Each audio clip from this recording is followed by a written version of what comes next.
সরকারের উন্নয়নমূলক কাজ করতে আছে তো ভালো কথা, কিন্তু উন্নয়নের ক্ষেত্রে সবকিছু রানিং যে কাজটা তো মানুষের চলাচল রাস্তাটা তো রাখবে অ্যাটলিস্ট। এখানে এমন একটা জায়গার মধ্যে মেইন রোডের মধ্যে এমন একটা জায়গাতে সিডির লেখা গর্ত করছে, তো অন্য সাইডে দিয়ে একটা গাড়ির চলাচলের জায়গা রাখছে না। ঠিক আছে, তো হাইওয়ে এটা তো ওই গিয়া আপনার কমার্শিয়াল রোড, এটার মধ্যে কয়লা গাড়ি আছে, ইটে গাড়ি আছে, সাইডে যে ড্রেন আছে, যে একটা গাড়ি বড় গাড়ির চা আসা যাওয়ার কোনো জায়গা রাখছে না। যেমন এখন আমরা সামনে দেখেন একটা অবস্থা, যে জায়গাটা একটা কমার্শিয়াল গাড়ি এটা যাইতে পারছে না, কিন্তু এইটা এমন জায়গাতে আটকাইছে, অন্যান্য গাড়িরও পুরা জাম, ওই দিক দিয়েও জাম, ওই দিক দিয়েও জাম, বড় গাড়ি আসা যাওয়ার কোনো রাস্তা নেই।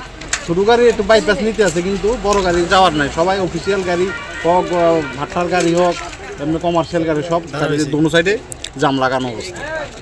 আমরা অতি সত্ত্বর চাইতেছি যে এটা আবার গাড়ির মালিকের সাথে যোগাযোগ করে, আবার রাস্তা যারা কাজ করে তারা সহযোগিতার মাধ্যমে গাড়ির রাস্তাটা ফ্রি করে।